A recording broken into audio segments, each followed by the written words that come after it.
Islam mundur, terbelakang, Islam hancur kalah perang di mana-mana sebab kesaktian karomah para oknum habaib pendusta. Kesaktiannya kelewat batas. Jadi saking kelewat batas saktinya, maka umat Islam hancur, kalah perang di mana-mana. Perang melawan orang-orang kafir tetapi kalah. Kalah kenapa? Karena ternyata banyak sekali habib-habib yang kelewat sakti. Saktinya kelewatan, tapi cuma di dalam mimpi. Nah, kalau cerita-cerita tentang karomah-karomah habaib yang kelewat sakti itu sering diceritakan di mana-mana. Kemudian pemuda-pemuda muslim Nusantara yang masih hijau, yang masih lugu, yang masih bersih murni, belum kena ilmu apa-apa, mereka akan percaya. Mereka akan terhalusinasi. Mereka akan berandai-andai bisa seperti Habib tersebut. Bahkan nih, seorang pembantu oknum Habib saja saktinya luar biasa, kelewat batas sakti. Coba kita renungkan, jika para habaib itu banyak yang sakti, ya banyak yang sakti artinya tidak semuanya, tetapi banyak yang sakti. Bahkan pembantu oknum habaib saja mampu menghidupkan kembali anak kecil yang sudah mati. Jadi ada seorang anak wanita yang masih kecil sudah mati terbakar. Terbakar hangus menjadi debu. Waduh, luar biasa ini ya. Jadi sudah mati terbakar, hangus. Kalau mayatnya masih utuh sih mending, ini hangus terbakar menjadi debu. Kemudian hidup kembali. Ya hidup kembali dengan dibacakan mantra-mantra yang salah. Karena apa mantranya? Di dalam video yang kami dengar mantranya begini. Ya bintul kutub, ya bintul kutub begitu. Kutub apa ya bintul kutub? Ya harusnya kan munada mudhof itu ya bintal kutbi begitu.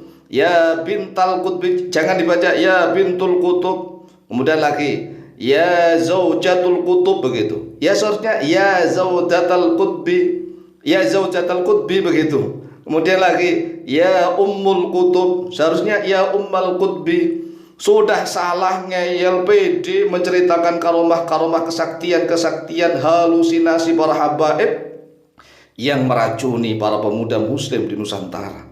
Inilah salah satu sebab besar kehancuran umat Islam. Kalau seandainya para habib-habib itu sakti, pertanyaannya, lalu mengapa umat Islam kalah perang melawan orang-orang kafir? Kan sakti-sakti tuh. Lalu orang mati saja bisa dihidupkan. Kan bisa berdoa kepada Allah langsung mendatangkan nuklir dari langit, begitulah.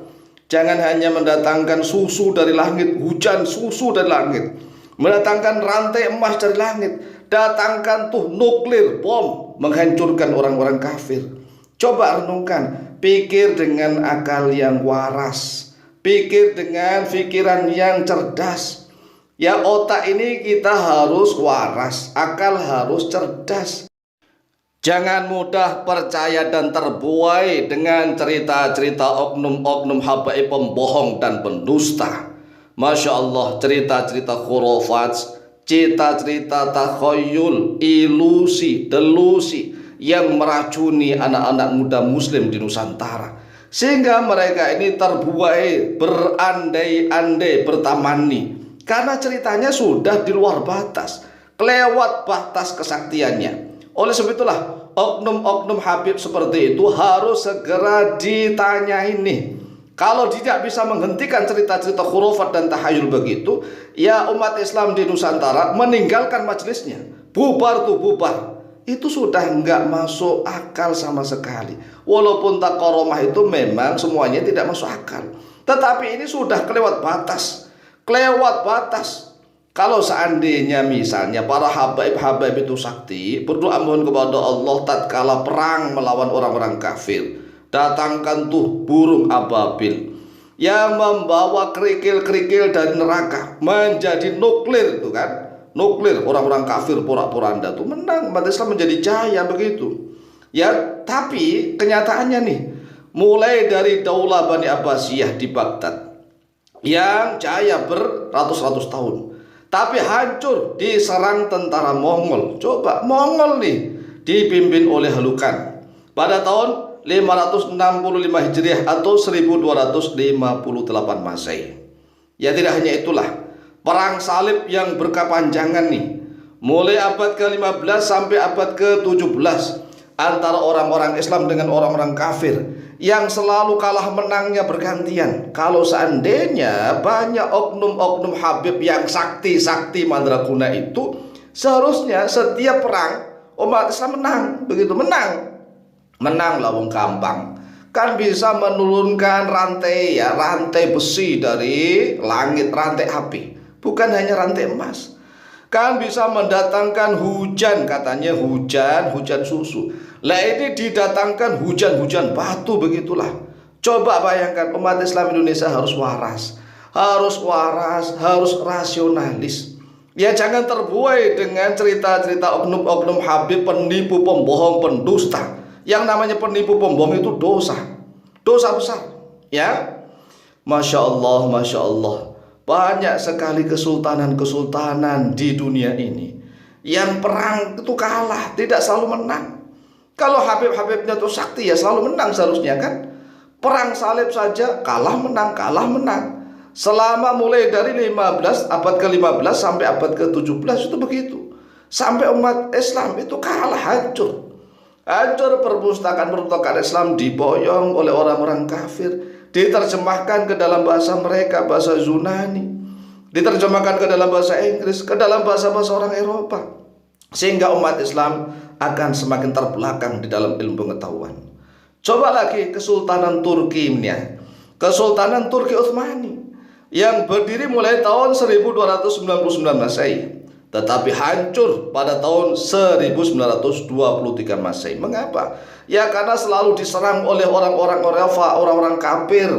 Orang Eropa yang kafir itu menyerang Kesultanan Turki Utsmani. Cobalah Habib-Habib yang sakti-sakti itu, doanya digunakan untuk menolong Kesultanan Turki Utsmani, begitulah. Contoh lagi Kesultanan Bani Saljuk hancur, Kesultanan Timuriyah hancur, Kesultanan Delhi hancur yang di India nih.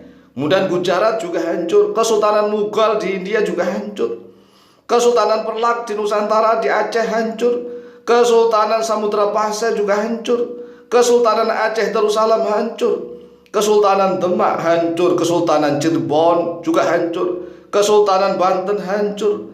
Kesultanan Mataram hancur. Kesultanan Goa hancur. Kesultanan Ternate hancur. Kesultanan Tidore juga hancur, dan lain-lain, banyak sekali kesultanan hancur. Kalau seandainya para habaib itu sakti-sakti, seharusnya kesultanan-kesultanan ini tidak boleh hancur, begitulah.